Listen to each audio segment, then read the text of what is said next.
Hello, it's Paul Noble. In this video, I thought I'd show you how I remove a tip top. No, that's rod tip removal, something you probably don't want to do.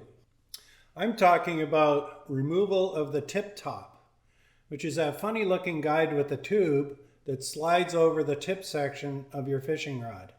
Now there are a lot of tip top replacement videos out there, so I'm not going to rehash everything that they've done. One thing I do that's different from everyone else is my method of tip top removal.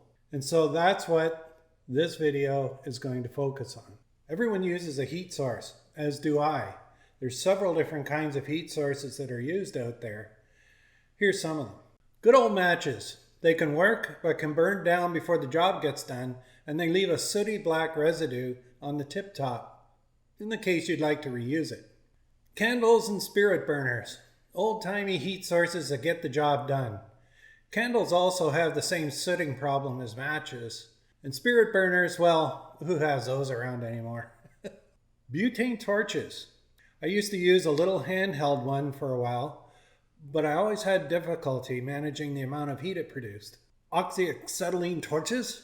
No. Flamethrower! Hard no.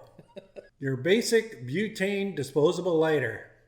This is what I generally default to every time. You've always got one around, and the heat is consistent, providing the flame adjustment is left the same. It's pretty clean burning as well. Okay, just about everyone who's trying to remove a tip top, they'll heat the tip top first, then they'll put the heat source down, and then they'll try and pull it off, twisting and turning. And if they didn't heat it enough, it won't come off. So then they heat it again, and then they heat it again, until finally, when they grab a hold of it with a pair of pliers, because it's so darn hot they can't grab it anymore, it does come off. Okay, there's two problems with that. The first problem is trying to figure out how much heat is enough heat. If you don't have enough heat, you grab a hold of it with those pliers and you start twisting it around, and you could actually torsionally split the rod blank. If you heat it too much, that could melt the binders that are holding the graphite or the fiberglass or the composite fibers together, and that causes the very tip top of your rod to become flaccid and deform. It just makes me squirm thinking about it. The problem too is the use of pliers themselves. Pliers will damage the tip top, which is a drag if you wish to reuse the tip top. Note that the tip top in this picture is missing the insert, so it's garbage anyhow. You also must be very careful gripping the tube section of the tip top in this manner. You may deform the tube, especially now that it is heated and more pliable. Deformation of the tube may also cause crushing of the rod tip as well. To alleviate the aforementioned problems, I developed this method that I now exclusively use. Start by creating a strong anchor point using a screw, nail, or other similar device around which you can hook a loop of string.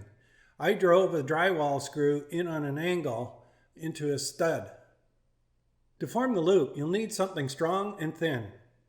While I've used monofilament and fluorocarbon lines before, they have, on occasion, melted during the process, so I don't recommend them. These days I default to using fly line backing or a similar product such as kite string or Dacron. Cut off a length of about 15 centimeters and fold it in half. Knot the tag ends together using a simple overhand knot, and voila, you have a loop. Push the loop through the eye of the tip top that you wish to remove. Then thread the knotted end through the loop and pull to cinch it onto the tip top. Please consider eye protection at this point and moving forward. Place the loop over your anchor point and pull it taut. Pause a moment to check that there are no obstructions to interfere with your actions and that you have a comfortable grip on the rod blank with one hand. During the entire process of this next step, maintain a steady, firm pull, keeping the loop, tip top, and rod blank in perfect alignment while constantly rotating. Keep the heat on the tip top only. Don't migrate onto the rod blank.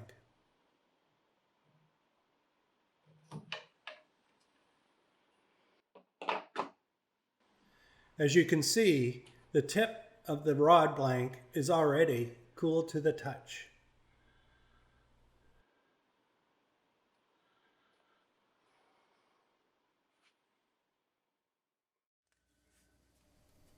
Here's another example. This is an old rod, and the tip top was fastened with a different type of adhesive, and therefore took longer to release.